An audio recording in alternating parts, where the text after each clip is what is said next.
Well, welcome and good evening, you wonderful dice of all alignments. I am Lunar D8, and this is part 2 of Let's Play Crimson Blind, and... Damn! John, let's walk home together. Let me double check to make sure this is recording. It looks like it's recording. Do we live in the same direction? So, yeah, right now the video is uploading. And, okay, I think everything's fine. I want to check the recording in. Is it recording? Yes. Okay. No, but don't worry, I'll walk... Yeah, everything looks fine with the recording. No, but don't worry, I'll walk back to my house later. Okay. Which meant she did know where he lived. He really needed to be more cautious. Maybe we could talk. Maybe we could do something else. You remember our promise? Is this recording? It is. Okay. Yes. Getting medicine and therapy has really helped me a lot. I hope it will help you too. Now, I think the easiest thing to do would be to take you to Mrs. Smythe. She could... Okay, the fact that there's a hyphen right there means I get cut off. No. But you promise? No, I hate her. She's awful, and she just wants to take you away from me. She doesn't even know you exist! Wait a second, that's not true. She just wants to help. John is too nice. He can't see what kind of person she is. I have to protect him. Whoa, Lizzie, calm down. If you don't want to talk to Mrs. Smythe, we can do something else, alright? Okay. So probably best not to choose a woman. There had to be a male Koitek pharmacist in town. Maybe one of them could prescribe something. But he really wasn't sure how that worked. He had been counting on Mrs. Smythe to guide the process, but now he had to figure it out himself. Again, a normal, healthy relationship does not have jealousy. Because here's the thing. Not only should neither partner cheat on each other, here's the thing. It shouldn't matter if I talk to other people, like if I have a doctor that's a girl. That's same way, like I've had girlfriends I didn't care if they had friends that were guys. It was, granted, yes, that was... In most of those situations, yes, she wound up fucking the guy. And... Damn it. But at the same time, you still shouldn't try to control people. If they're going to try to do something like that, then obviously they didn't love you. So, yeah. Main point is this. Just have better luck in the future. Lizzie, is this recording? Yes, it is. Lizzie, I need to do a little research first. Is that okay? Okay, I'll follow you. Maybe it would be easier if I did it myself? No, I don't like that idea. I'll see you tomorrow, okay? You can bring in our lunch. Okay, see you tomorrow, John. He hoped the medication would help her stabilize. After all, she'd be cute if... Why exactly was he doing this? Probably the thigh-high stockings and the skirt. He had told himself it was to help her and make sure no one got hurt, but now he was hoping she could become normal and stay with him? Pathetic. He couldn't get a girlfriend normally, and so he had to take advantage of some poor girl's obsession. Ellipses the game. For now, it didn't matter. She really did need help, and he might be able to get it to her. It was just a question of how.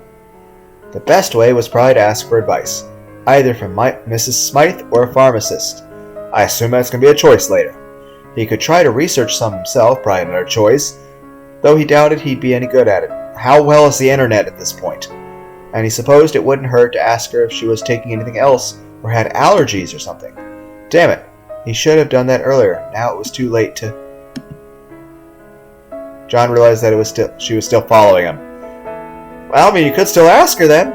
He shouldn't have been surprised. Okay, so asking her was still an option. Yep. But he only had so much time before he had to get home and do his schoolwork, so he needed to choose carefully.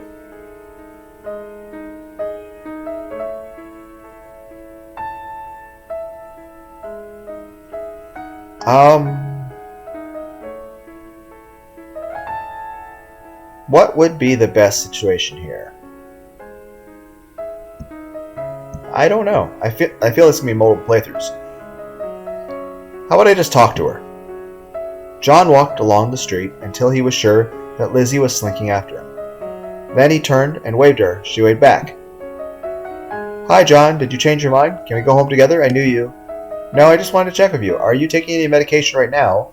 Have you had any bad reactions in the past? Oh, no. I've never taken anything. My mother always took too many drugs. It scared me when I was little. I see. Are you sure you're really alright? Taking medication now then? Ah, John is so considerate. Don't worry, I'll be fine. I see you take your medicine every day to try to get better. I want to be like you. Okay, good, I think. I hope it will help. I'll take anything you give me, John. I mean, I'm glad you trust me, but I really don't know what the fuck I'm doing. Stepping out on the street, John glanced at his watch and decided he had some more time to research his options. We'll try talking to a professional. John headed back, and she does seem like she's a somewhat caring person. Like, she's better than most doctors I've talked to in real life. John headed back to school and discovered that Mrs. Smythe was still in her office. She always puts in long hours. Hard worker, okay. For a moment he saw her at the desk before she had seen him. She looked older, more tired, just staring at the papers in front of her as she worked through them. When she spotted him, though, she immediately flashed a smile. Hello, John, did you forget something? No, I was just wondering if you could help me with something. I know a person who seems to need some medical help, but it really would be easy if they came to see me. I'm afraid one of the issues is paranoia, I guess. I don't think they'd be willing to do that, but I'd like to help. Well, it's dangerous to diagnose someone indirectly, but if you describe them, I can at least give you some basic advice. John described Lizzie's worrying behavior as best he could without identifying her. He wasn't sure why he was so careful, maybe because she might come after him with a knife if he said too much. When he finished, Mrs. Smythe nodded thoughtfully. It does sound like a serious case. You'd want to get a blood test done, in case there's a serious chemical imbalance. Do you think there's any drugs that can help? Koitek has a line of very powerful new drugs that could certainly help, but the question is which one would be appropriate. I got a sense that there is a fixation to it.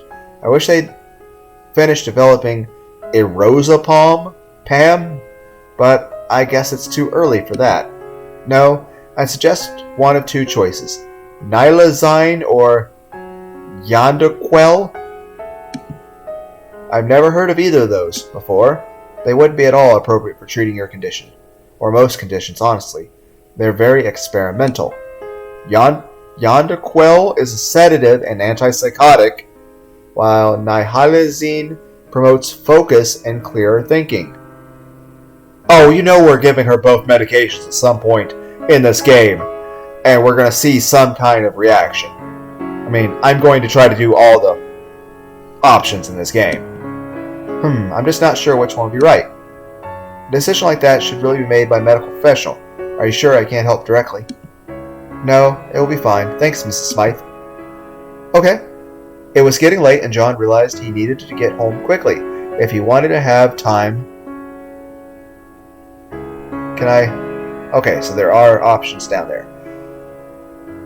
If he wanted to have time for his homework. On his way back, he was sure that Lizzie was following him, but couldn't get a clear look at her.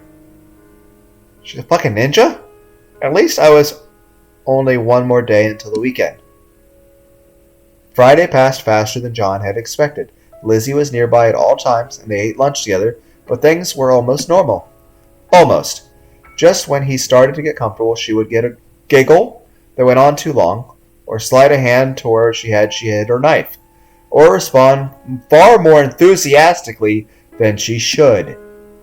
Was it bad of him to think that she was really cute despite all that? I mean, she is really cute.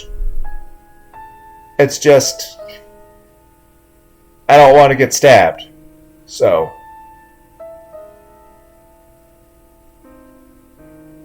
she could be nice if she wasn't so, well, scary.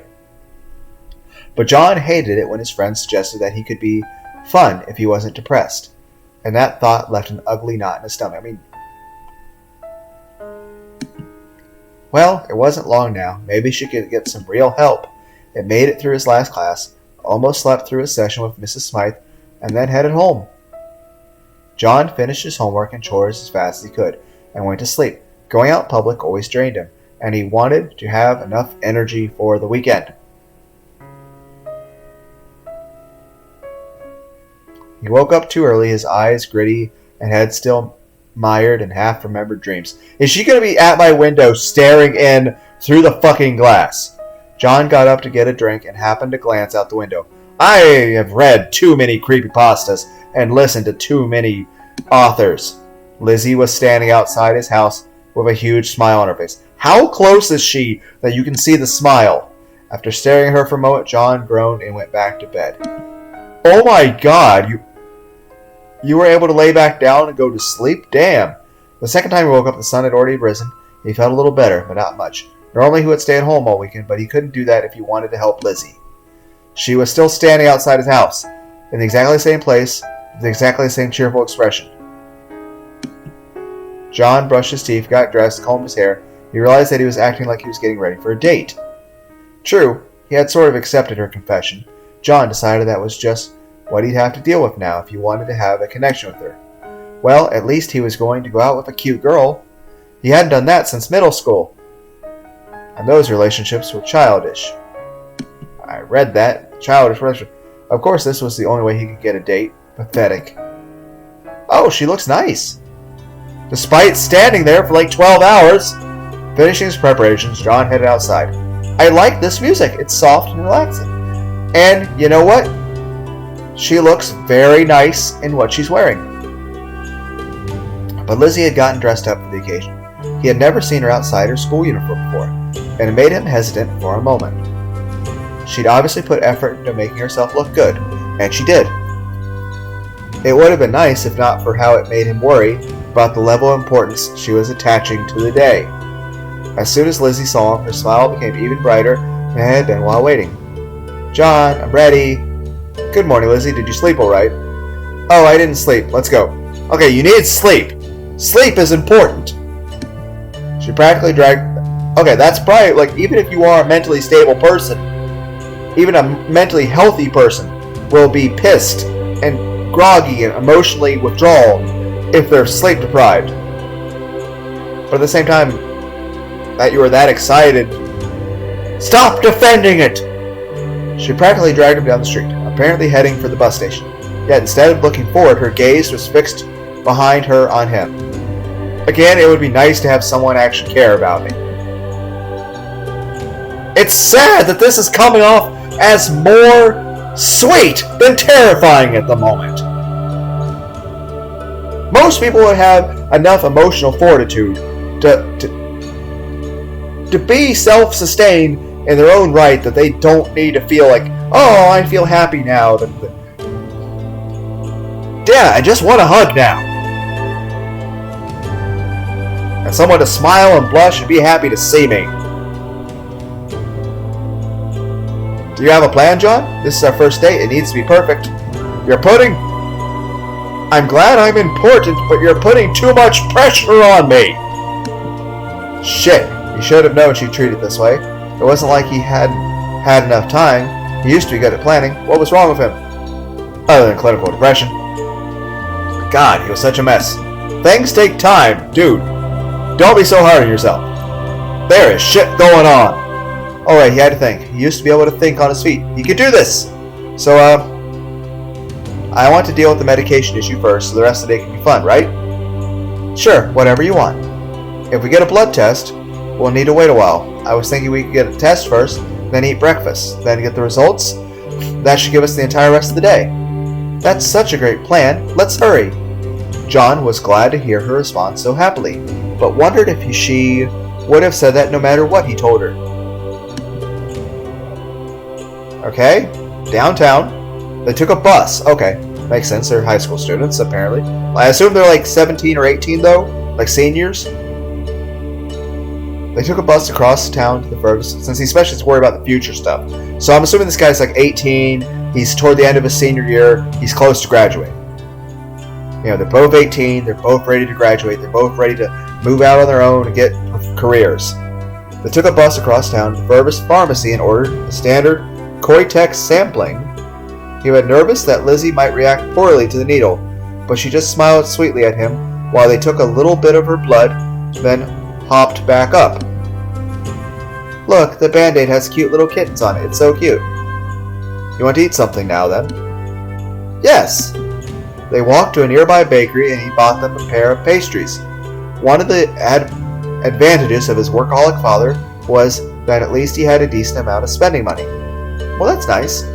Lizzie held hers in both hands and began cheerfully nibbling at the end of it. She stared at him while she was doing it, but otherwise she looked ordinarily cute instead of scarily cute. Nom nom nom! Haha, I didn't know you could act silly. Hee hee. I don't hear you laugh very often. You usually look so sad. That makes me sad too. And like that, his good mood crumbled. I know. I'm always ruining everything. I don't know why anyone stays near me when I just... No. Lizzie took his pastry and stuffed it in his mouth to shut him up. You're not depressing at all, John. Just being around you makes me feel... Okay, this is... Lizzie, this is a good side. This is healthy. This is nice. This is actually very good. And you're actually being super nice. This is nice. I want to see you smile more. When you smile, I feel like maybe everything will be right. Aw, that's wholesome. Not eating noises. His attempt to talk around the pastry made Lizzie gig. I accidentally clicked it with my ring finger. Damn it. After a fit of cough, I must have choked. He had lost his pastry but regained his good mood. It had been a long time since an emotional downturn hadn't sent him spiraling toward depression. Lizzie grinned at him, and he smiled back at her. All at once, he felt guilty for trying to convince her to take medication. Who was he to tell her what to do? Worse, was he manipulating her obsession like this? It was only to help her, but did that make it any better? If it's helping her, then I guess that's good, right? I mean, the thoughts troubled him, but they remained in the back of his mind. They finished eating, talking lightly. But then they were finished, and it had been a while since the test. It was time to go back. Let's go get the results, okay? Will John think differently about me? No, I just want to find a way to help you, okay? Okay. She answered cheerfully, but something in the lightheartedness they had shared was gone, and it wasn't coming back. Swallowing, John steeled himself and walked with her to the pharmacy. Lizzie slowed near the entrance, then shuffled backward.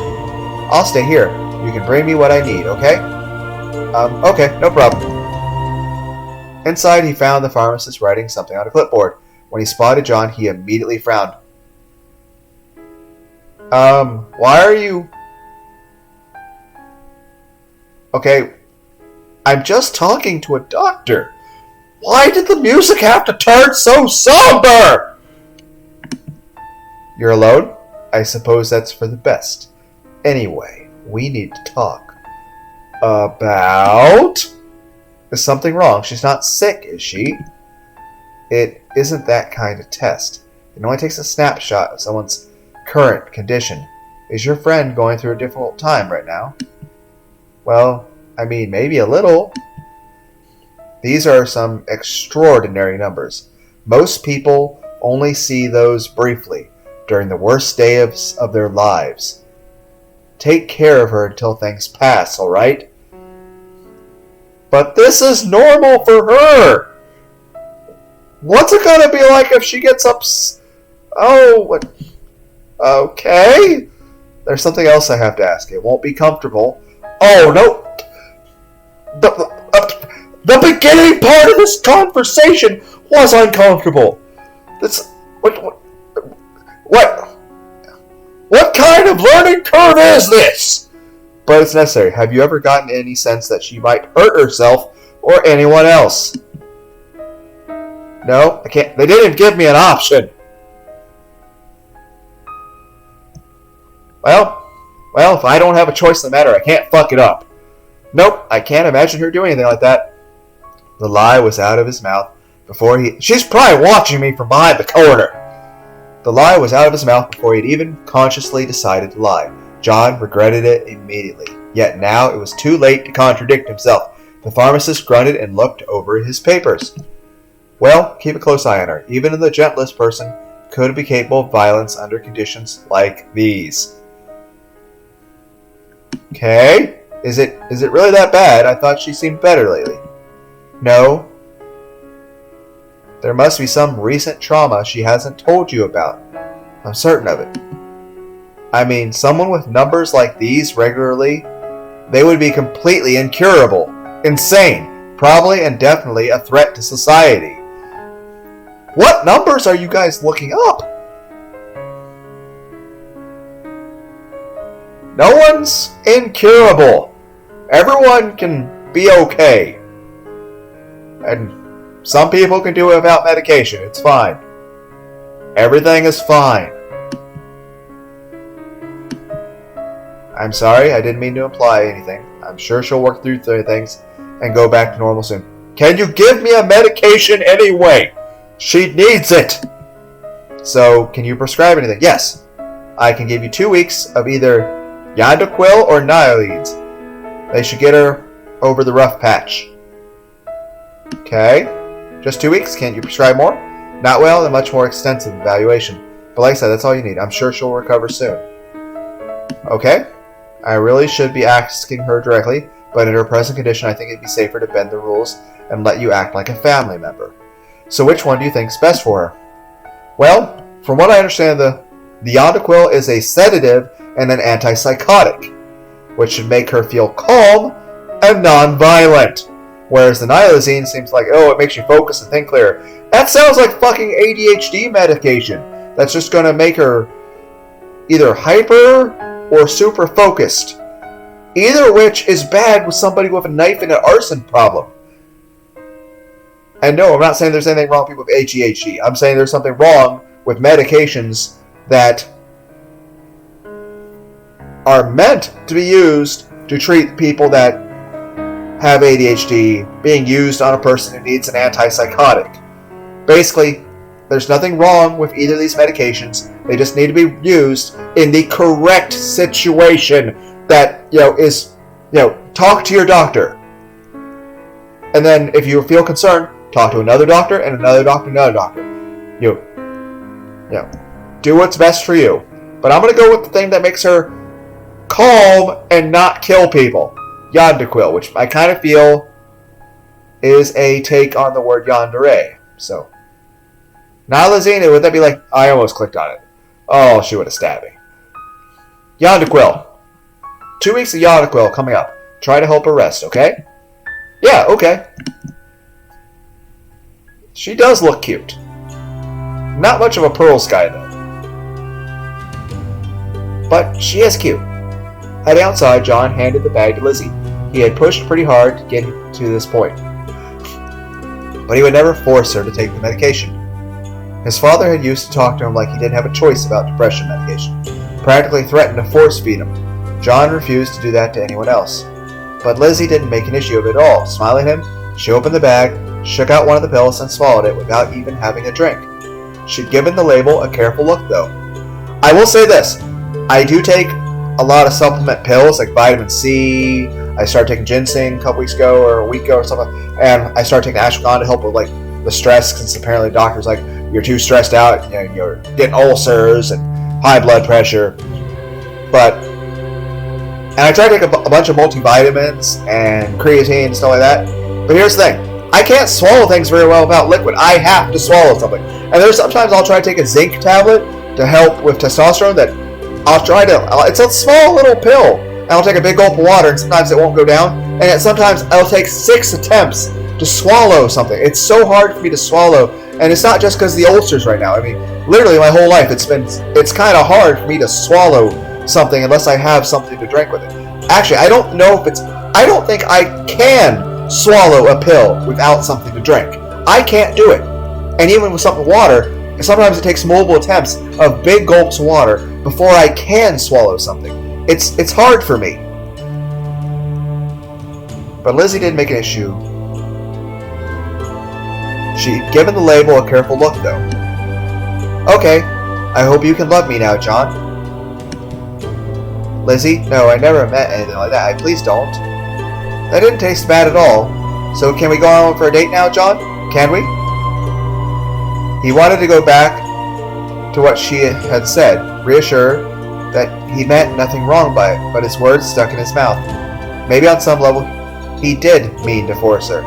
Maybe he was repeating everything that had been done to him. The fact that you're at least concerned about it means you're doing better. But with Lizzie smiling at him, I'm going to turn the music down just slightly. Start hurt my ears. so turning the music down just a little. But Lizzie smiled at him like that he couldn't fall far to depression. Instead, John smiled back and gestured for her to follow. This is the closest thing I've had to a date in forever. Without any great ideas, John thought it should be a go to the park. Their town had a pretty nice park, and it was usually empty this time of day. His friends always said that a movie was the best first date, but he suspected they mostly wanted to try to cop a feel. Besides, he was worried Lizzie would end up watching him instead of the movie. In the park, Lizzie happily skipped along the path, often looking back at him, but at least looking at other things. As he watched, he realized that she was definitely more stable than usual. She stayed cheerful and sweet without any threats of violence. Could it really be the Yondequil? With him, the Paxitine had taken the weeks to work, and whether or not it actually helped had been really unclear. Then again, Lizzie was her own case. Of course it took more medicine to cure a serious condition. He knew that all too well. As Mrs. Smythe had said, therapy was also an important component of recovery. Hers had certainly helped him a lot. The third main component was a social support network, and there, he completely failed to take her advice. He still spent most of his time alone, or in meaningless old relationships. But hey, now he was walking the park with a girl his age. Maybe things were looking up. And for once in his life, things went his way. Lizzie was happy to eat fast food for lunch, and didn't even try to feed him anything. Afterward, he was pretty much out of plans, and Lizzie didn't want to stop. Fortunately, she was happy to drag him around town to see random things. In a way, he was grateful for that. He had spent all of his energy for making decisions during the morning. It was easy to just glide along in her wake. In that way, she was a good match for him. When the sun started setting, John was actually surprised. Had the day really passed by that quickly, he could barely drag himself through a lot of weekends. This was a welcome change. Holy shit, is that John? Shit! It's the dicks! Why must you trigger her? Then again, I am triggered because you're dicks! With a girl? Every sentence you say makes... assholes! Hey guys. Well, the music's gonna change. Well... Fudgies. Is that the crazy chick you told me about? Oh yeah, that's definitely her. Are you that desperate, John? Well, given the situation, this is not crazy. I'm pretty sure if I was on a date with somebody and a bunch of girls came up to the girl I was with and said, "Oh, is that crazy guy? Oh, wow, you must be desperate to be with him," I would feel annoyed and insulted. And I would feel upset that my girlfriend's insulted. But I wouldn't stab or attack people, but I would feel sad. And I'd feel worried that my date would agree with them and they would leave me. Because it's not like that hasn't also happened. Given how much of a sad sack he's been lately, I'm pretty sure he is. Do any of you guys have girlfriends? Valid point! Ellipses the game. You guys talk so much shit, just leave Lizzie out of it, okay? Yeah, we're defending her. Okay, cool. Oh, fuck you, John. If she wasn't crazy, you could never get a girl as cute as her. She is pretty hot. I don't get why she's with you. How are you guys ever my friends? Hell, how am I just acquaintances with you guys? You guys should be enemies of mine. I mean, you guys are horrible influences. Yeah, granted, yes, you are right, she's crazy. Given the circumstance that she's going to try to kill me or something. But again, she is more normal than half the relationships I had. And one in particular I was with for years and years, and she was a billion times more crazy than this chick. And she also, at least Lizzie actually loves John, whereas I wasn't loved at all. I was just disposable. And I'm just sad about that. I'll say this, I don't miss my ex. I definitely don't want anything to do with her. I don't want to talk to her because, she didn't care about me. I don't matter. And, well, she wasn't nice to me. I'm just kind of sad at the prolonged loneliness and constant rejection and sadness. And the music! Aw, John, are you going to cry? Better not, or she'll realize how pathetic you are. His positive mood was completely gone. Well, I mean, it's hard to blame you. I mean, you should be pissed about this situation. He knew he should check to see how Lizzie was taking the mocking, but it was the most he could do to not fall into the mire of self-hatred. As always, he felt that he should be stronger than this, less emotionally fragile. That just added to his self-hatred. If it had been anyone else, he might have just crashed completely. But he knew these guys, and he was at least familiar with their attitudes. John pulled himself together and faked a smile at them. Sounds like sour grapes to me. You all have fun with each other, okay? Come on, Lizzie, let's get out of here. Okay, that's actually a good way to handle that. They scoffed, but he didn't care. Taking her hand, he walked as fast as he dared out of the alleyway. When they were a safe distance away, he finally glanced at Lindsay and shivered. Her eyes were staring intensely at nothing, and she was gnawing on one knuckle. Was there blood running down her finger? Again, not an unreasonable response. This is not a crazy response. It's normal to have an emotional response to people acting that way. Abruptly, she squeezed his hand, then swept both her hands behind her back and smiled at him. That was really sweet of you, John. You're always so nice. Don't let those guys bother you. They say a lot of stuff, but it doesn't mean anything. You handled that well, and her response was normal. Honestly, if I'd given her the other medication or none, it would have gone differently. Is your finger okay? It looked like... I'm okay, John. Don't worry. Well, should we just keep going? Okay. But they hadn't gotten very far before John realized that he couldn't follow up on that point. He had pulled himself together long enough to walk away. But now he had nothing left. It was all too much. He wasn't usually outside and in public this much. And though being with Lizzie wasn't bad, he wasn't stable enough for this much interaction. John, are you okay? I'm tired. I think I need to go home. That being said, she didn't sleep at all.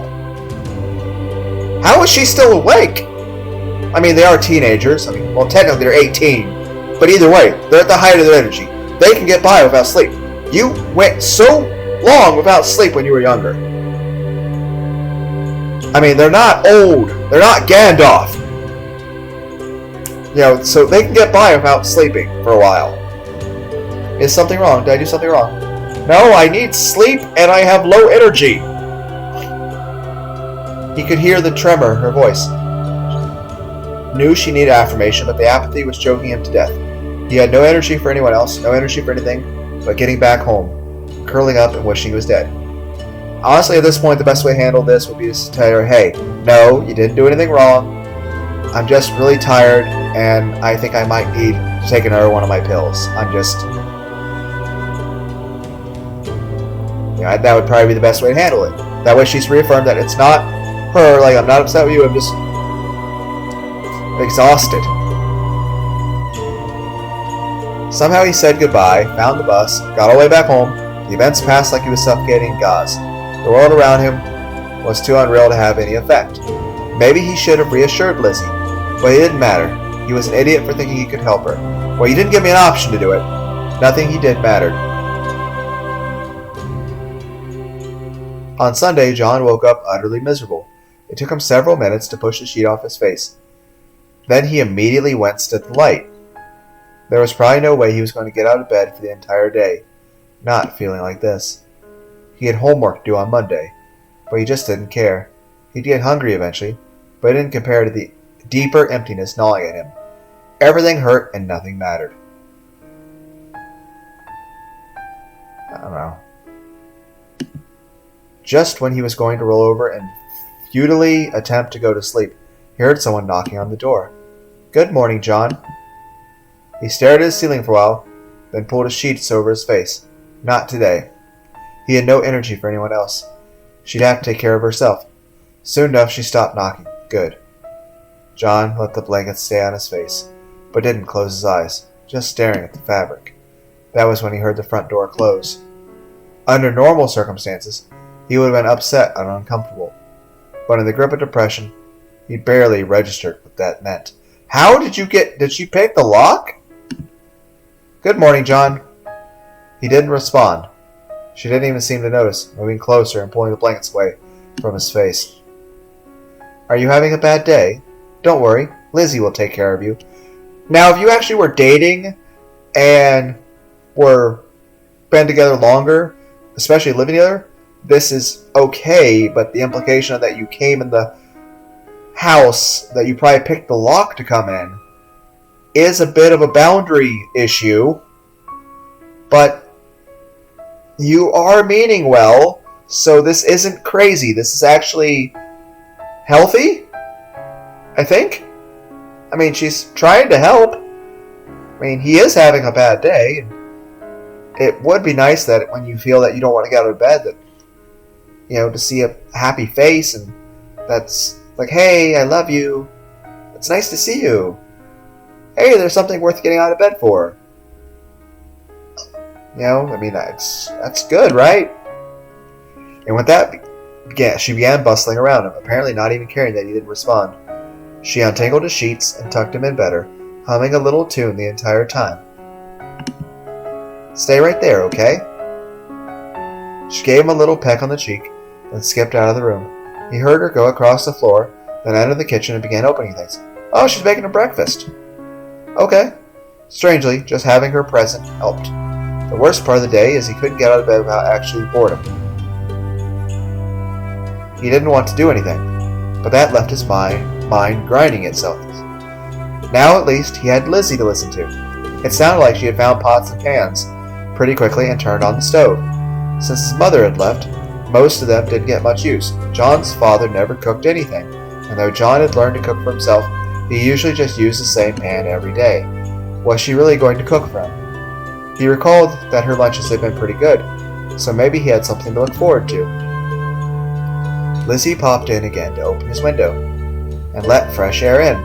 He was afraid that she would try to talk to him, but she just smiled, and when he looked at her, and kept moving around.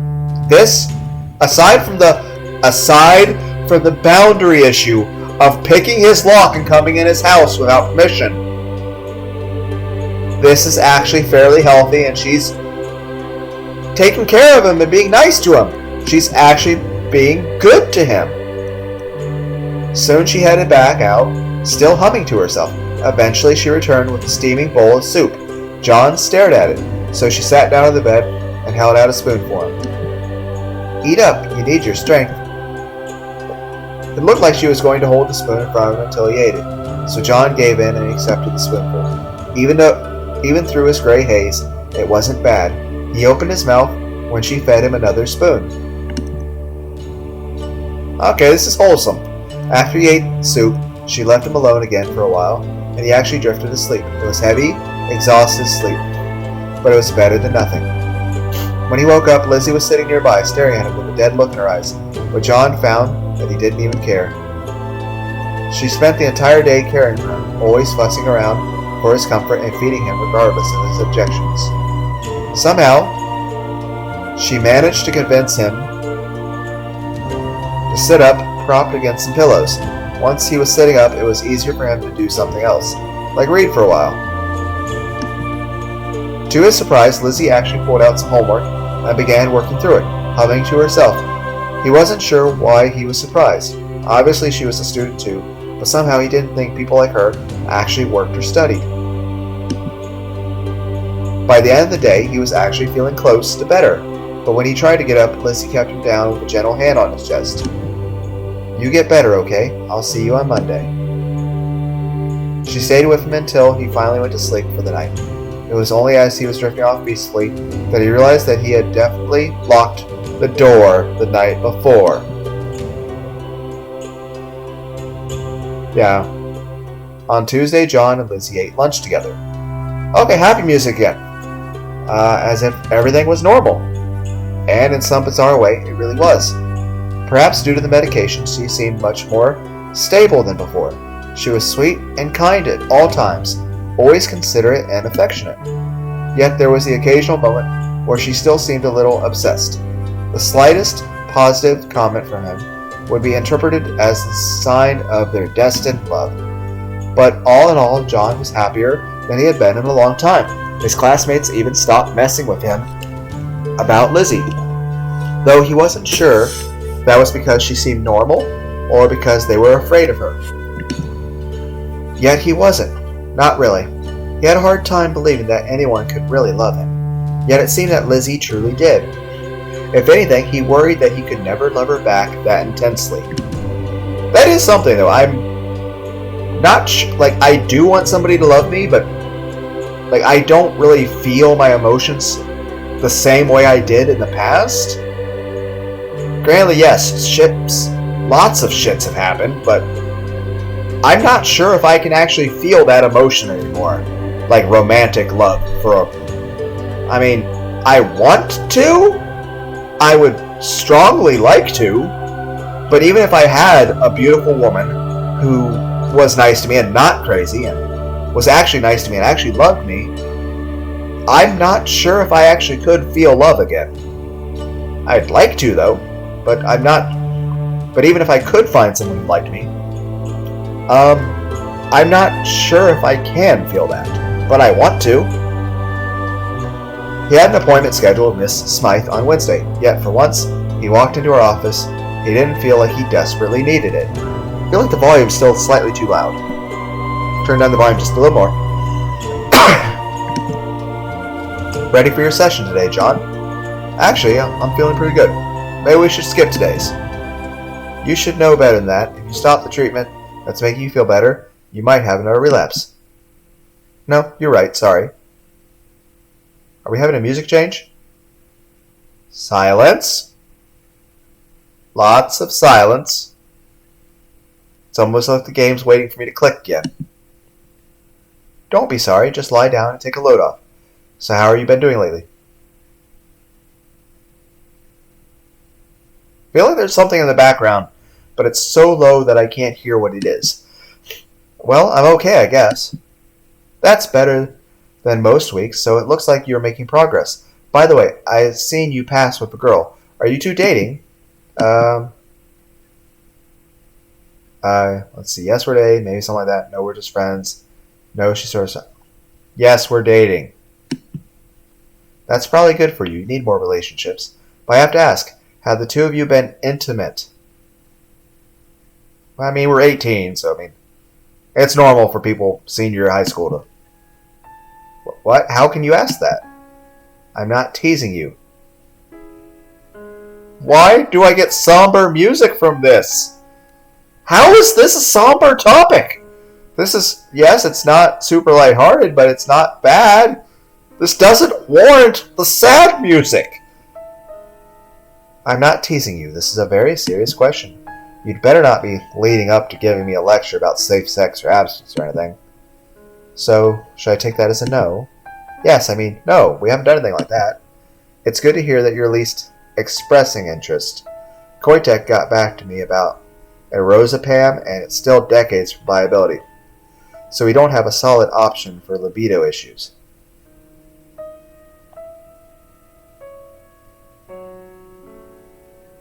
I'm confused.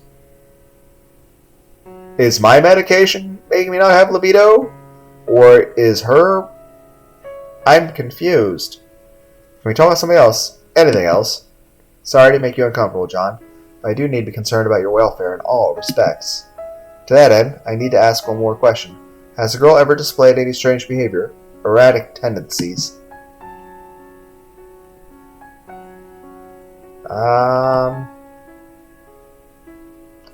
I'm just going to say...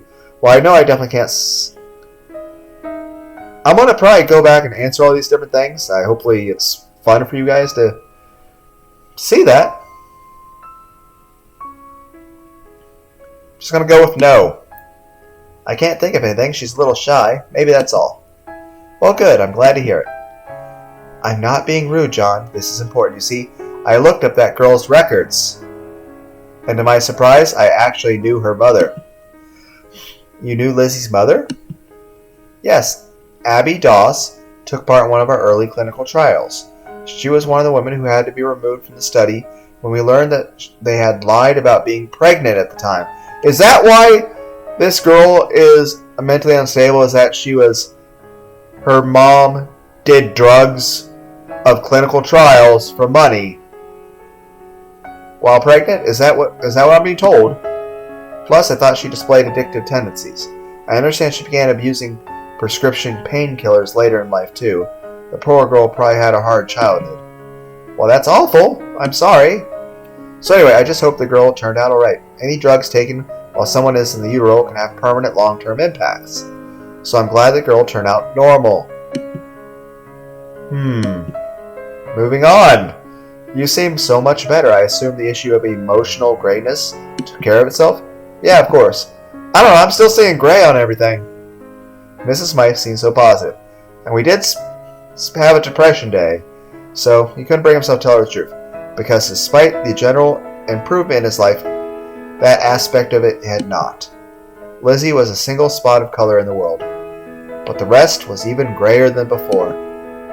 The rest of their session passed in a gray blur. When it was over, John was in a strange mood. He felt a little better, but not much better. Usually after a therapy session, he floated in an empty tranquility, but now his mind was racing. He impatiently sat through his next class, but his mind was on what Mrs. Smythe had said about Lizzie's mother. Could that be part of the reason for her instability? I would say yes. When he had free period, John headed straight to the library and tried to look up past incidents. It was hard to find information on Koitek's old trials, but when he eventually gave in and looked at the microfilm, he actually found some relevant articles. He knew that Lizzie had been born in 1972. So how old are these guys then if they're 18? This would be 1990. So the internet's not really a thing at this point. Okay, I think I'm actually starting to fall asleep. My vision went blurry there for a second. Well, I have been awake for a while. Granted, I only worked an 8-hour shift yesterday, and I do have and normally I would definitely have to already be asleep to go back to work, but I don't have to work tonight, tomorrow. I have 2 days off. I have a weekend. I'm thankful for that, even if it came at the expense of multiple suppliers and customer issues and machine issues, computers. Main point is, I'm glad to have the time at home, and I want to stay awake longer to play more of this, even if occasionally my vision's starting to go a little blurry from my body telling me to go to sleep. I want to stay awake. I don't need to be at work at a certain time. I can stay up and then be asleep at the time I would normally go to work. I want to keep playing this game, so I can stay up. Maybe I'll get a soda here shortly. Okay, stay awake.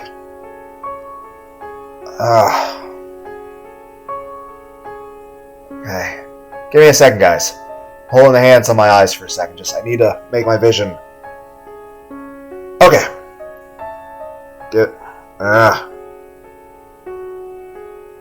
Okay, I'm back. Vision's just a little blurry there. It's okay.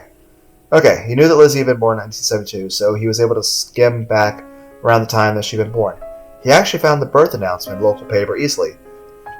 But the rest was searching aimlessly through shitty local articles. And then all at once it was easy. There was a series of articles that took his research from a boring whim to something that had him more on the edge of his seat. Let me check out how far I'm in the recording. 48 minutes. Okay.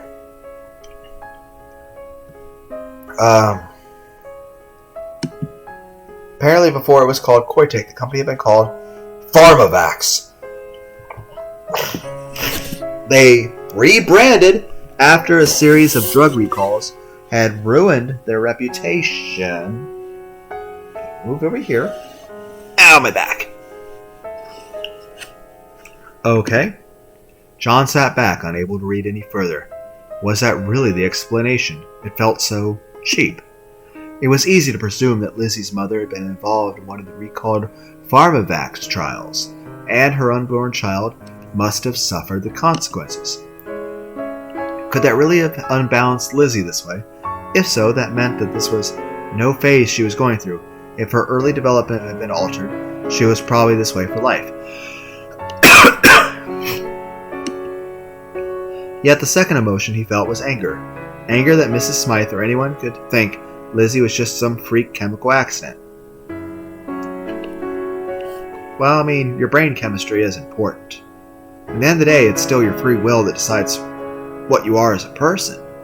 Like I said, I mean, there's days where I feel super depressed or angry or pissed or super anxious or downright terrified. And like I said, there's times my mood switches between, like, I feel like I want a hug, to other times where I'm like, everyone hates me and I need to be prepared in case everyone around me suddenly charges me to try to kill me. I need to be prepared to take them down if they try to take me down. But that's an unreasonable, paranoid response.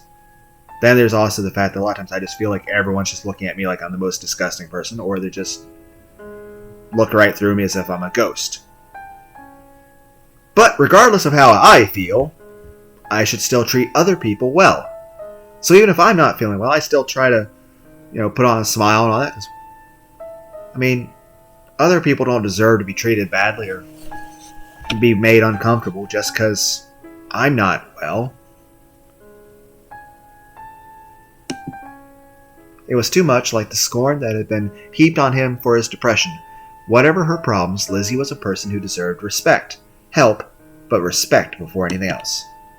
I mean, true. Depression quickly followed on the heels of his anger. Unable to deal with any more of those thoughts, John just walked out without even replacing the microfilm. I mean, there are some times that if I get really angry, I'll feel very, very lightheaded. And like things start to spin. He drifted through the rest of the day, still stewing over what he'd learned. At times, he could almost convince himself that this was a good thing. I'm confused now. If drugs had unbalanced Lizzie, maybe they could balance her again. Oh, okay. He could almost imagine them together, helping each other, maybe even getting married. When she passed him in the hallways, her eyes lit up, not in mere elation, but with burning intensity. And in that moment, John was sure that Lizzie couldn't be cured. The question was, did he want her to be? I mean, like I said, I would like someone to care about me with great passion, but at the same time, I don't want to feel like I'm living in a creepypasta either. I feel a very important aspect of a loving relationship is feeling safe. Because I'll say this. In addition to never having cheated on any partner or dumped or breaking up with one, though if I did feel... I can't say I've actually had people cheat on me. I didn't break up with them and had it where I felt scared and didn't want to break. Main point is this. The healthy decision is that if somebody cheats on you or treats you badly or hurts you, you should end it, regardless of any other factors that make you weigh your options. But at the same time, it's just... it's just... I don't know.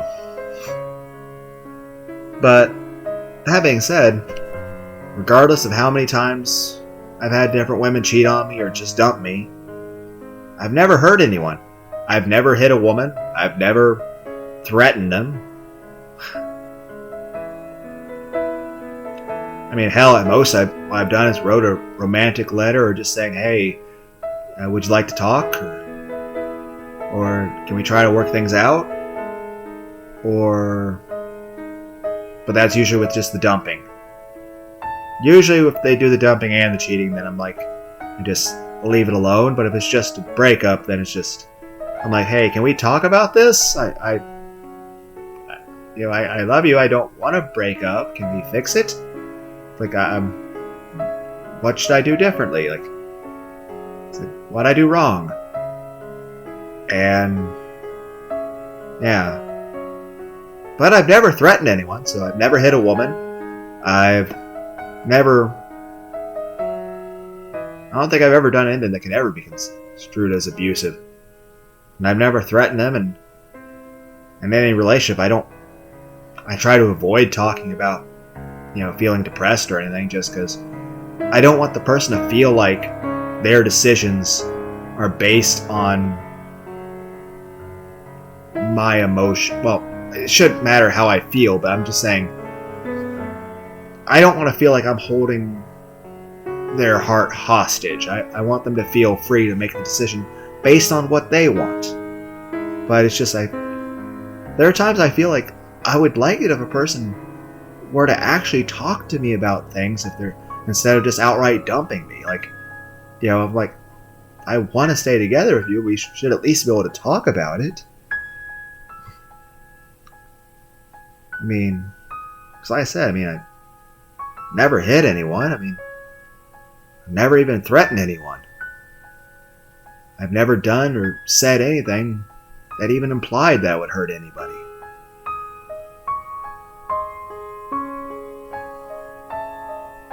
Okay, I need to stop feeling sad. So, back to the story. Several days later, as they were leaving school, Lizzie caught up with him with an odd look on her face. Okay, what's the odd look going to be? John, I'm so happy. Yes? Really? I spent so long just watching you, imagining what it would like me to say hello, to hear you say my name, for you to look at me. And? That we can actually talk like this. It's like a dream. A wonderful dream I never want to end. I'm happy I met you too, Lizzie. This past week has been fun. Say, how is the Yondequil working out for you? No unpleasant side effects? It's wonderful. Thank you so much for giving it to me. Well, I hope we can find you some more once this dose runs out. Some drugs you can renew week to week, but I don't know about this one. It could be a pain. Oh no, I wouldn't want you to go to trouble for me. But it's helping, right? I want you to be able to have more if you want it. That's so sweet, but it's not necessary. It helped us get closer together, didn't it? That's enough. But John, we've been dating since you accepted my confession, but we've only done normal things. I love being with you every single moment, but can we do something more romantic? What counts as romantic anymore, especially during the COVID pandemic? You can't really go to movies anymore. What? How do dates work now? They might as well. People already thought of them as dating. And she seemed so sweet for so long. What was the worst thing that could happen? Please? They don't have a COVID pandemic in this world. So, they have options. But yeah, in the modern world, I really don't know anymore. Then again, I'm just out of touch with humanity. Enough that sometimes I feel the rest of the human race doesn't accept me as part of them. And a lot of times I feel like I just don't count as part of the rest of the human race. That there's two races. Me and everyone who isn't me.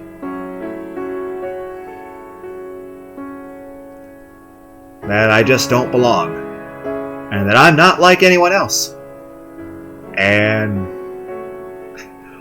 that the world is basically just going to be me alone forever.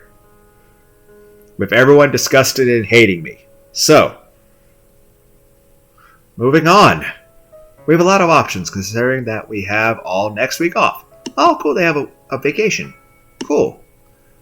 But we don't have to wait that long. How about we plan something for Friday night? I don't have a car to pick you up, but I can take you to a nice restaurant. Ah, yes. Good then, it's a plan. Friday. She would still have a day or two of medication left on Friday. John figured she would stay stable. Maybe the date would leave her happy enough that she'd change her mind about staying on her meds. No matter what mistakes her mother made, maybe Lizzie could be stable with the right treatment. John really thought this could work out between them. I feel like this game's going to be a lot of trial and error, finding out options that work, and it's probably going to be multiple options of me dying. But even if I somehow manage to get the good ending on the first try, I feel like it's going to be like a multiple bonus episode video where it's me showing all the times that she's going to wind up killing us. Because that's part of a Let's Play. That being said, part of a bonus is you feel rewarded, and that is not a reward. Wow, John, this place is so nice. As nice as a place they'll let high school kids in only a few days for reservation anyway. When I asked for a romantic place, I never dreamt it would be this romantic. I'm not dressed up enough for this. This is the kind of place you take someone to propose. Not proposing, no. It's too soon! Just so it's clear, I'm not going to propose. Ah, well, remember that. It's a good place for it. John could only hope that the place would be nice. All he knew about it was that his parents said it was nice back when they were together. But they didn't last!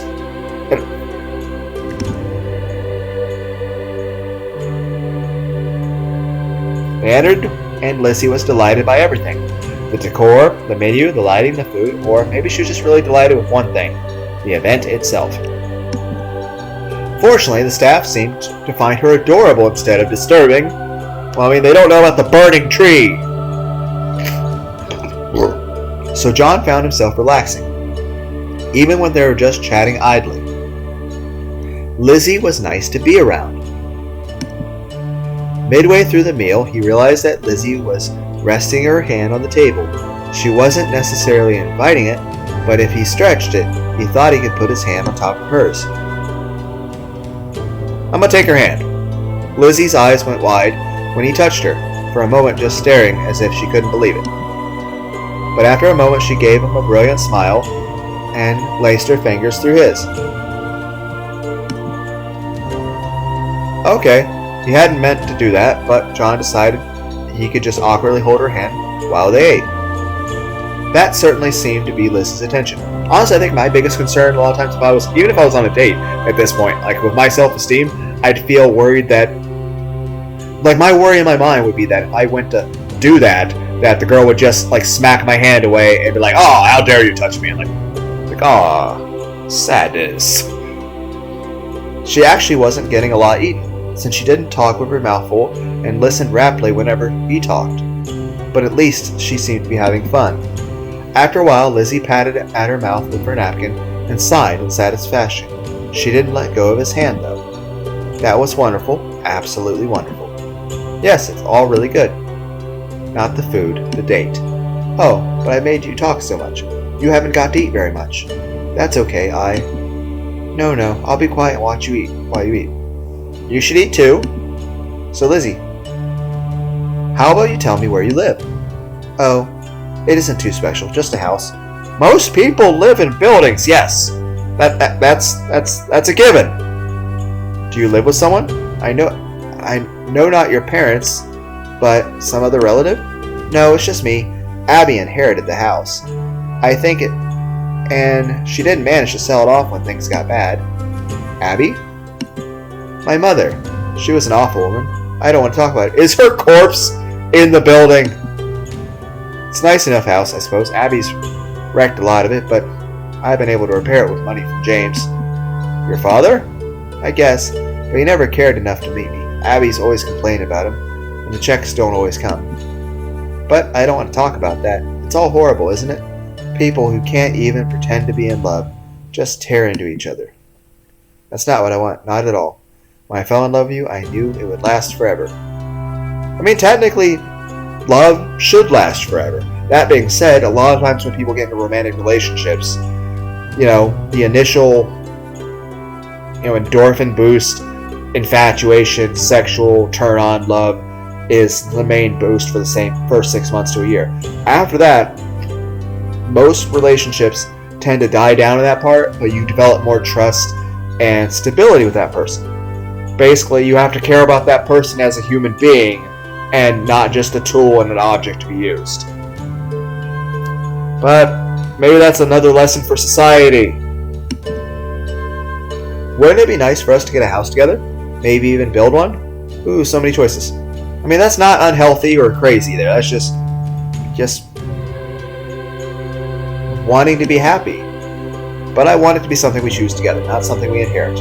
Some place where we want to live together forever.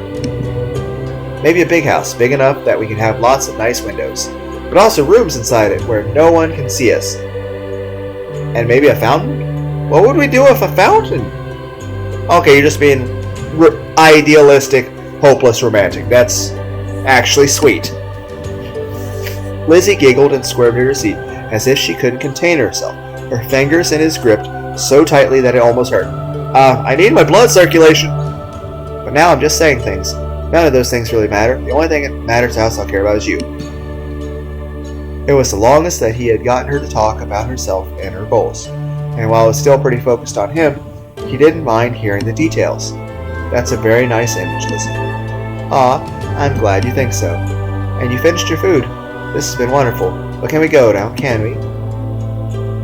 Only slightly worrying about what she was thinking, John paid the bill, trying not to wince, and then they left the restaurant. Must have been expensive. Then they got in the bus, and Lizzie never let go of his hand the entire time. He began to wonder when she was actually going to let go, and that was when she leaned her head against his shoulder. This feels nice. Yes, it does. Really? You enjoyed tonight? I did. It's not often that I hear you talk about things you want, other than me. It felt ridiculous to say that like some kind of boast, and a second later he realized that it might just be exacerbating her problem, or at least making light of her. But Lizzie just considered his words thoughtfully, then gave a slow nod. I've always wanted to know everything about you, John. I'm glad you want to know about me. John, would you like me less if I stopped taking the medicine? Shit, what was he supposed to say that? John desperately racked his brain for a good answer. I like you, Lizzie. I like the person you really are.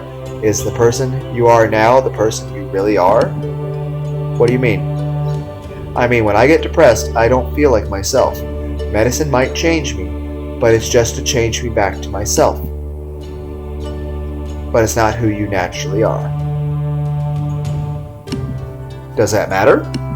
I mean, we get to choose who we are. Otherwise, we're not really people, just animals.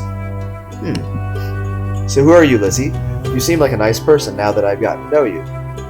Is this not who you want to be? Did you feel better before taking the medicine? But you liked me tonight? Tonight was wonderful, but I'm not suggesting I don't like you before. Silly John, don't worry about it. I love you no matter what. Now, would you like to see my house? I'm worried. What kind of devil's reject, Rob Zombie apocalypse are we going to be walking into? John froze, not sure how to take the question. Then again, Lizzie had already seen his house. Maybe she just wanted to open up. He said he'd like to hear her talk about herself after all. If she was actually offering to help him let her into life a little more, it would be stupid of him to turn it down. Sure, Lizzie, I'd love to see it. Oh, I'm sure you will. Absolutely sure. He planned to take her every stop just to be gentlemanly, but now John found himself getting off at the same place. Lizzie eagerly set off from the bus stop, looking back to make sure he was following. But in the end, she had led him to a small house. It was a cozy little thing, much warmer and more pleasant than he had expected. Here it is. It's cozy. You don't need to flatter my house, Silly. All that matters is that we'll be there. So far looks normal. She led him inside and showed him around. Though it was a very strange and erratic tour, he wondered if this was the first time she'd ever showed someone inside her house. I mean, that would make sense, yes. The inside of the house was less cozy than the outside. Not because of the house itself, but because of how bare it was. A few rooms looked as though they had been used. But the rest of the house looked like it was a catalog. It mimicked a house, but it didn't look like a place where anyone lived. The only thing that didn't match the catalog image was the heavy metal door off the side of a hallway. Lizzie didn't make the slightest reference to it, or even seem to notice it existed. Is your mother's dead body in there? This picture, is it your mother? Oh, that, I forgot I even had that. Lizzie didn't seem to care, but John was curious enough to pick up the frame and look closer. He was surprised to find his hand immediately coated in dust. That had been years of dust. How long has she been dead? How could Lizzie have lived here for so long and never even disturbed a picture sitting on a table like this? In any case, he could see where Lizzie got her good looks from. But other than that, she and her mother didn't look very much alike. There was something in Lizzie's eyes and posture that was just lacking in her mother. She was on the beach with some man, and neither of them looked like they were enjoying themselves. Maybe he was imagining things, but he could practically see the growing enmity between them. Okay. Absurdly, his mood began to decline. It was just a random relationship with people he didn't know. It had nothing to do with him, yet the idea of people producing a child from a relationship they obviously cared so little about sent him into a spiral. I will say this. You should always love your family. And those that you do care about in life, you should always treat them right. While in general, yes, you should treat everyone right and treat them with respect. The people you care about, love, and trust, who are a part of you, they take priority. John, you shouldn't be sad. Our house wouldn't have anything like this in it. Huh? No, I was just Don't worry. I want to be around you every second of every day forever. But I know that wouldn't work when we grow up. But I can get a job. And I'm good at lots of things. It will be sad being apart, but we can call each other at work and send each other things. And when we get home and see each other again after so long, it will feel so good. Her picture of the future actually sounded nice. It lifted a little of the cloud in his head. But he couldn't find a way to put that into words, so he said nothing. Undeterred, Lizzie encouraged him into the living room and pushed him down onto a large couch. It hadn't seen much use, but it was free from dust and gloriously soft. You stay here, okay? Give me a moment to change out of this. Okay? John swallowed and stayed where he was. He didn't have a lot of experience, but he heard his friends talk about their exploits. He thought of a lot of was lies, but was there something to what they said? If Lizzie really came out wearing lingerie or something else crazy, he didn't know what he would do. He honestly didn't. Now, given her level of obsession, it wouldn't be unexpected for her to do that, but given the fact that the story is leading me on to feel that way, I'm fairly certain she's just going to come out in a baggy t-shirt and be relaxed and chill. Misdirection. Part of him that had been asleep for a long time like that idea, fantasized about what might happen. Another part of him was incredibly nervous to consider the idea of being closer to her. He couldn't keep sitting there. His nerves would destroy him. Instead, John got up and began to look around the house more carefully. The dustiest part of the house seemed to have remnants of Lizzie's mother.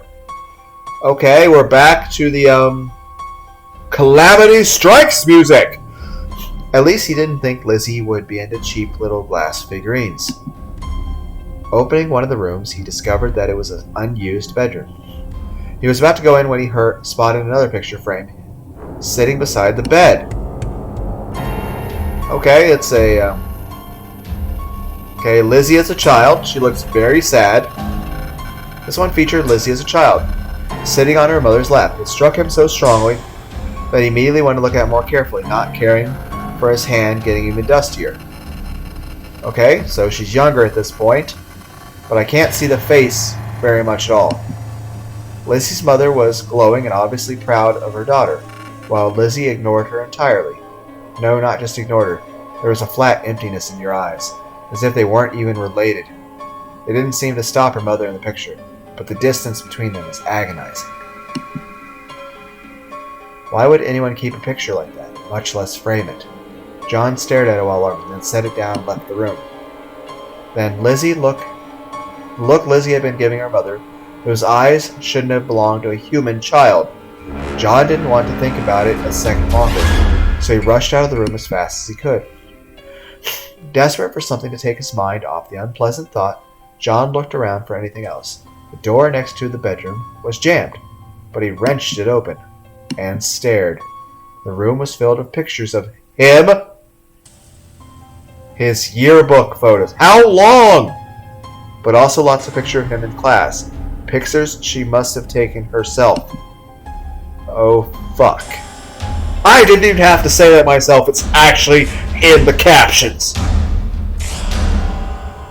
There were pictures of him sleeping in his own bed. Okay, that's... We're in a creepypasta, John. We need to get out. Go out the window. We need to run. Abort plan. We thought we could work this. No, run. Run. Fucking run. We're dating Michael Myers with tits. For a moment, he just stood there, trembling. Then John snapped back to his senses. He immediately stepped back and closed the door, trying to not make a sound. He told himself he shouldn't be surprised. He knew she was obsessed, but it still shook him. He was inside his stalker's house. John? Yes! I just wandered off. I'm coming back. Good, there's something I want to show you. Great! It's gotta be happy, right? What the no? Oh, what the fuck? Well, this is a new musical track. I'll give you that. Hi, Lizzie. Why are you wearing your school uniform? Why is that what's considered more comfortable? And this is... I do like the thigh highs and the skirt. But, oh my god! Lizzie? Oh shit, what are you doing with that axe? It's a hatchet, but still, it's the same level of threat. You don't trust me, John. That makes me so sad. I'll be honest with you. Any relationship, even the healthiest relationship, even if the person has never done anything that would make you think to be scared of them, if your partner suddenly shows up with a knife, a hatchet, a gun, an axe, or anything, you will be scared, let alone if they have a fucking creepy smile and they have a history of violence. On the plus side, you'd be like, where is this band? Like, why does my life have theme music? Very apprehensive music. My muscles are very tense at this moment.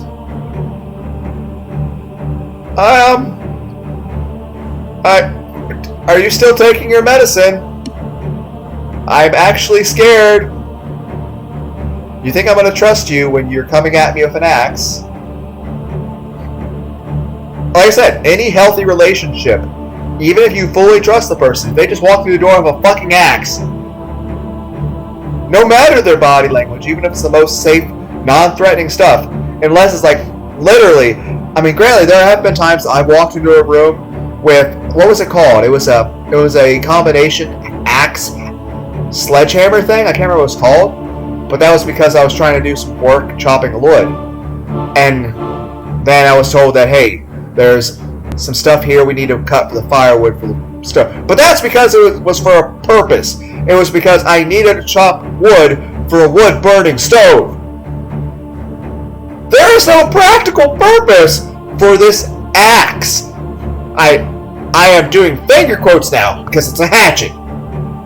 I'm just saying the level of threat implied here. I try to be patient. I can't wait any longer. Wait longer for what? What are you doing? So I need to take matters into my own hands. Hold still, John. Stand firm! John did his best to stay in place, afraid that running would just make her chase him. But as she got closer, she scraped the axe along the wall and gave him a smile that was anything but sweet. This won't hurt very much, and then things will get better, trust me. I should be making multiple save files, shouldn't I? Is that an option? I don't think it is. Trust her! I should make extra save files, but I should have been doing that before. Okay, so I mean, there is a skip auto. I'll figure this out later. Swallowing, John stayed where he was. Lizzie got even closer, her smile widening, and then her other hand came up. Instead of a weapon, it held a dark rag, and it was over his mouth and nose before he could react. Stunned, John only struggled instinctually. Then the chemical fumes overwhelmed him. You chloroformed me!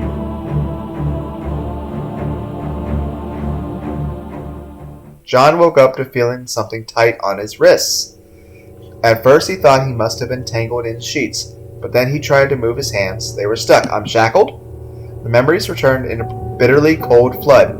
Lizzie had actually knocked him out by force and brought him wherever this was.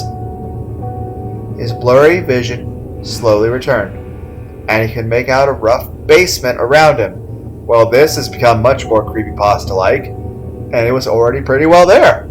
He could just see a heavy metal door at the top of the set of stairs. It looked as though there were shelves and tools around the wall, but he couldn't pay attention to those. That looks like shit out of a fucking garage hardware. That's worrying. Not with Lizzie standing in front of him, eyes fixed on his face. I'm glad you're awake now. Are you feeling okay? Okay, you... I didn't want it to have to be this way, John, but I don't have a choice. You're confused, John. You don't understand how much this matters. I hope you understand. What are you going to do to me? Don't be afraid, John. Everything is going to be alright. I am so confused. I'm completely empty. There's nothing inside me. There's never been anything inside me. The emptiness craves something. I didn't understand what I needed for years and years, and eventually I realized I needed a person.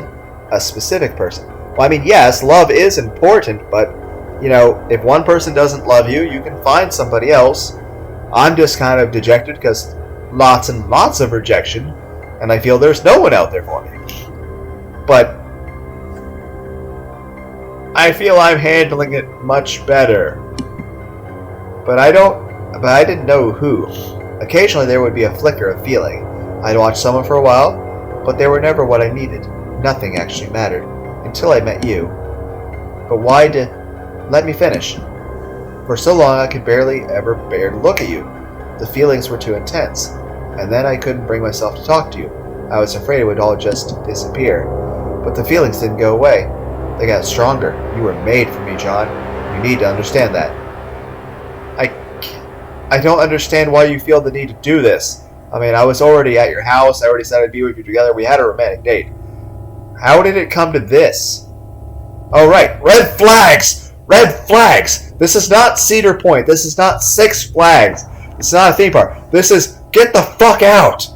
This is, hey, this person's going to kill you. But you don't understand, because you're confused. That's why I need to keep you here. You think this is going to help? It may be difficult at first, John, but you'll come to understand. I promise you will. After all, I have days and days with you all to myself. Days and days. John recalled that they were going to a full week of vacation. That meant she could keep him here for a full 9 days before they returned to school, and she would run out of medication. That was no accident. She'd coldly planned the entire thing. Maybe she'd been manipulating him since before she even asked for a date. Part of him was terrified. Part of him was furious with her. Another part, his depression, saw a twisted mirror of his own feelings. But the worst he had ever done was say unkind things. Not this. Just what did she plan to do with him anyway? And she's going to run out of meds soon. As he looked around the basement, he saw a lot of heavy tools. Some of the hammers and knives looked as if they had been used. Who else has been here? John slumped against the ropes, binding him to the chair, and just wept. Okay. He wasn't sure how long the release of emotion continued, but when it was over, John felt as though his mind had been purged. His current situation might be pretty bad. Understatement. But he still had options he could figure out. Something assuming he figured out what he wanted to do. The sane thing to do would be to find a way to escape, contact the police, or maybe it would be safer to convince Lizzie to calm down. Take more medication, not hurt him. And oh, that's another problem. She must have stopped taking her medicine. Because here's the thing, at this point, if she's already gone this far while on medication, oh God. But I assume she must have already stopped taking it. John, we're going to have ever so much time together. Aren't you excited? He needed to say something, turn the situation around, but it was just so hard to focus. Before I got to know you, I thought this would be the easy part. I thought I understood how people worked. Some things never made sense to me, but others are so simple. Lizzie walked up to one of the walls and began running her fingers over the tools there. She picked up a knife and caressed the edge. Oh, I accidentally clicked my middle finger. I wasn't done reading. I thought once I found you, I could make you mine, and then I would feel whole. But you see, I understood just how much you would change me. I'm so much happier, and everything is so much more complicated. I don't understand how that proceeded to the knife. Like me, like if I'm with somebody and like the woman is like, she's making me very happy and I feel loved, you know what I do? Not this.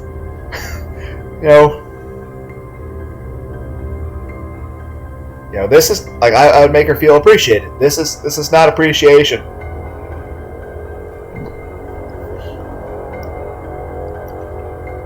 So, proceeding, she walked toward him wearing a soft, loving expression, but still holding the knife.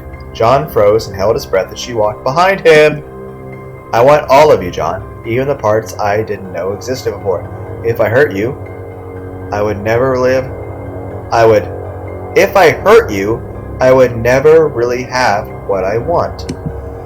The knife slid past his face, but only as Lizzie moved to embrace him. She wrapped her arms around his neck and pressed herself against his back, inhaling deeply. I love you so much. I wouldn't be satisfied with just a shell of you. Are you saying my corpse?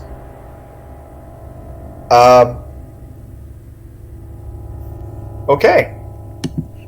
Without warning, she pulled back, the adoration in her expression gone, replaced with an empty gaze fixated on him. But that makes this much harder. What are you gonna do to me? I don't know. I wish I knew. I took time to think, but it didn't help. You need more time. How about I go for a walk while I let you think? Oh, choices. Why can't I save before choices? Type in the... Okay.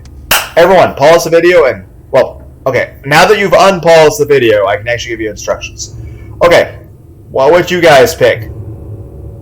So, type out your comment. Actually, think about what you're going to comment. So I'll just... Instead of pause the video, I'll just give you 30 seconds. Where I'm thinking this over. You guys type what you would do in this situation. I don't know any of these are good. Okay, we're gonna go with charming her. Lizzie, weren't we having a good time earlier, getting closer together? Yes, it was wonderful. We can go on another date. Just let me out. We can keep going on the way we were before. But I need more than that. I need to help you. He didn't want to push too hard, but he thought that he got through to her a little. If he kept appealing to her romantic side, maybe he could get out of this.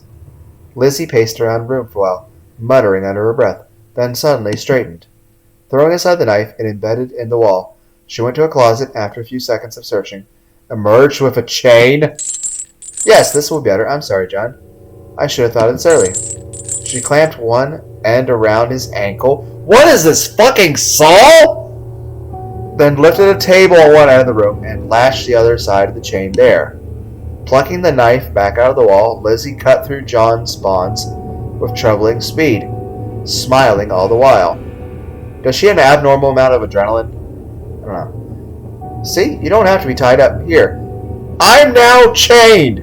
That's still bad. Here, use this table. I'll bring you whatever you want.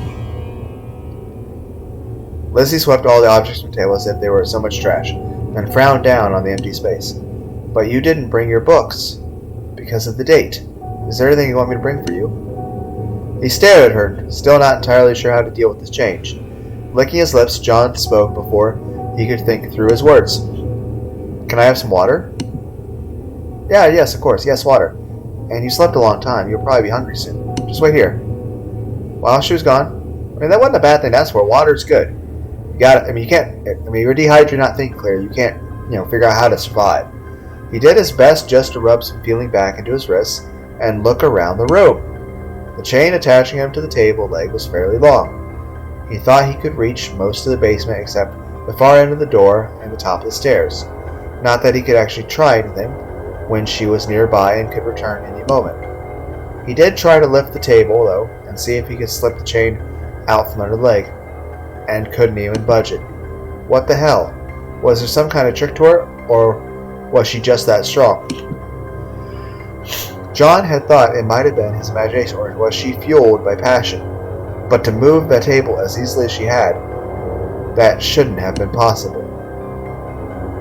There wasn't time for anything else before Lizzie returned, bearing kitchen supplies. Just wait a moment, I'll make you something, and we can be together while I make it. Isn't that wonderful? Not waiting for an answer, she laid out her ingredients on one side of the table, then she chopping board. She began reducing vegetables to little chunks with terrifying ease, knife as silver blur in her hands. I know just what I want to cook today, but you can ask for whatever you want later. Okay? I'll make you anything you like. Thank you. This is all I want, John. A peaceful life at home.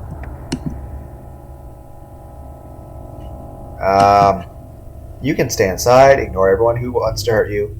I'll keep you safe, bring you whatever you need, take good care of you. And never go outside? Of course you could go outside, if you wanted to, but right now I'm just afraid. Her movements became more erratic, and John saw several chips of wood fly away from the cutting board. Lizzie was still smiling sweetly. Don't you want that too? To be able to just stay inside on bad days and ignore the world? That did sound good to him, but when he shifted his legs he heard the chain clinking along the floor, and whatever he had been meaning to say evaporated out of his mind. As absurd as it was, the day continued almost normally. Lizzie made him an elaborate meal, and they ended up chatting over it as if everything was normal. It felt wrong to do so, but he worried that doing anything else would just antagonize her. Did she really think this would work in the end? Honestly, she had no idea. And did she really need to do much cutting for every single dish? Well, I mean, if it's homemade. Anyway, where am I at in the video? Wow, I'm already at another hour and a half. Okay, so I'm going to call this a video as well. So I'm going to stop this recording and I'll continue from here. I am making a lot of parts in one day.